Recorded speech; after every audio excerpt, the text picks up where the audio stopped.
Hey everybody, this is Chris Dessi, CEO of Silverback Social and founder of the Westchester Digital Summit, here with Zach of Newlio, and you gave me your last name, Schwitzky. Yeah. Coolest last name ever. It sounds like Swish, like there should be like a logo just for your last name. I think so. It might help people pronounce it. Coolest thing ever. So we were gonna talk about sustainability in Newlio, and that's all well and good.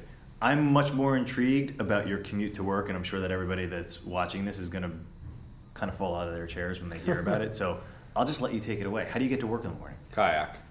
Across the Hudson River from Hoboken to Manhattan. How on earth did that thought cross your mind to begin with, right? You've got to be the only one that's doing that.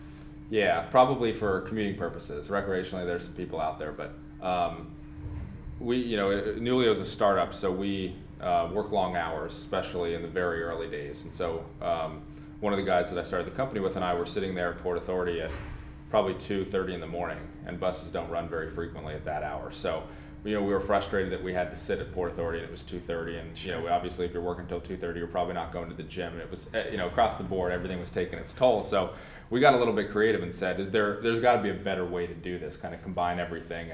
And we had kayaked recreationally, for fun, and said, why not?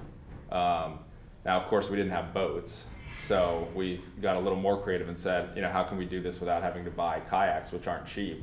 So we called a couple of companies and said, here's what we're thinking about doing. Do you want to give us some free stuff? And we ended up finding a partner, and they gave us boats and equipment. Yeah. Okay, I didn't know that part. That's incredible. So all the equipment is free, and what's the benefit of the company that's giving you the free equipment that you talk about it on? Yeah, so Jackson Kayak. These situations, right? We thought, nice job, Jackson Kayak. There might be a situation where somebody finds this commute interesting, and so that was kind of the carrot that we dangled out there to say, if anyone asks, we'll tell them that you put us in this position and took good care of us. So they gave us 2 boats and all the equipment we needed, and in exchange, we've had some opportunities to tell their story. So now, how many years have you been doing that commute? About 2 now. Or 2.5. And you're doing it every day? I mean, the winters get pretty crazy in New York. You can't be doing it every single day. No, winters it's a lot less frequently for the obvious reasons. Yeah. Typically, when the weather's nice, it's usually 2 to 3 days a week, sometimes more, just depending on what's going on.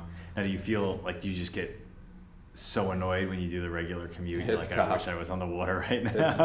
It's very tough because it's. I mean, I tell people that I'm talking to about this often, but there's not a lot of places in New York that you can go and just have kind of peace and quiet, like nature. And so it's kind of my version of New York's version of nature. And it's peace and quiet. And, surprisingly, especially when you do it at 9, 10, 11 o'clock at night, there's nothing going on out there. And it is beautiful. Is it a little scary, 9, 10, 11 o'clock at night? Or like you have no navigation system because it's so short, right? You're just going, I got to go there. Yeah.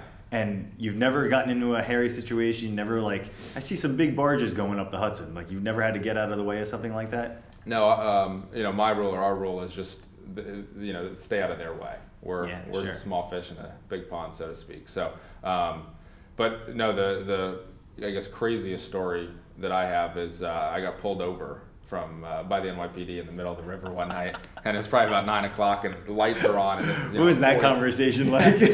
So this guy walks out and says, "Where are you going?" I said, or he said, "Where are you coming from?" I said, the office, and I pointed towards Manhattan. "Where are you going?" I pointed towards the building. I said, "Home."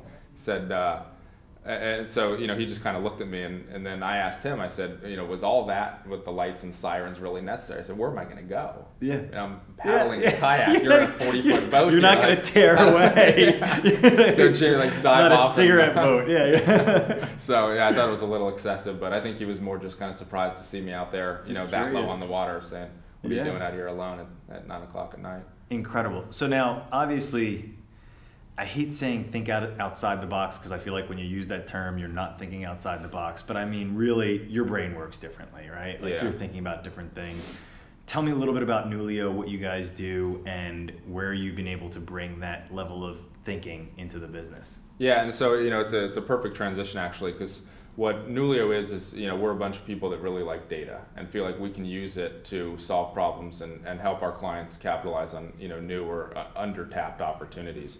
So really our ability to think outside the box is the benefit that we can provide, because what we found in a lot of industries and with a lot of people that have worked in the industry for a long time or their entire career, they see the same thing every day.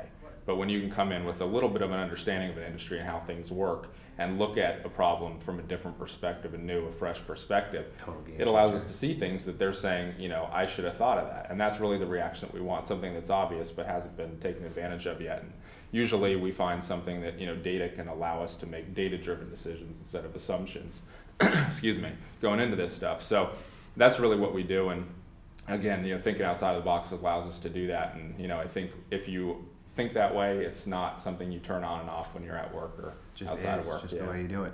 Listen, man, you're an intriguing guy and doing some really exciting stuff. So thanks so much for being here today. I really appreciate the opportunity. It's great to meet you. Take care.